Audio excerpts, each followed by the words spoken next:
ამერიკელმა კაცმა ახალი ცხოვრების დასაწყებად სიკვდილი გაითამაშა და საქართველოში გამოიქცა. ამის გამო მას ამერიკაში პატიმრობა მიუსაჯეს. სტატიას BBC აქვეყნებს. გამოცემა წერს, რომ 45 წლის კაცი შარშან სათევზაოდ წასული გაუჩინარდა, ადგილზე კი ტელეფონი, პირადობის მოწმობა და გადაბრუნებული ნავი დატოვა. მისი ცხედრით ძებნა უშედეგოდ დასრულდა. გამოძიების ინფორმაციით, ის საქართველოში ონლაინ გაცნობილ უზბეკ ქალთან შესახვედრად ჩამოვიდა.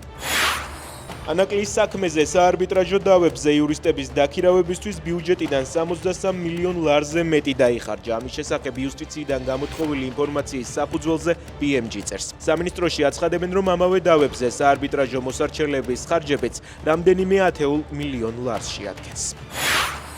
კოლუმბიის დედაქალაქ ბოგოტაში სტუდენტებსა და პოლიციას შორის დაპირისპირება მოხდა. ახალგაზრდებმა საპროტესტო აქციები განახლების გაუარესებული მდგომარეობისა და ქვეყანაში არსებული სისტემური პრობლემების გამო გამართეს. დემონსტრაციების დროს ქალაქში გადაიკეტა რამდენიმე გზა და მაგისტრალი, დროებით დაიკეტა რკინიგზის სადგურიც. პოლიციამ აქციის მონაწილეების დაშლა წყლის ჭავლითა და ცრემლსადენი გაზით სცადა.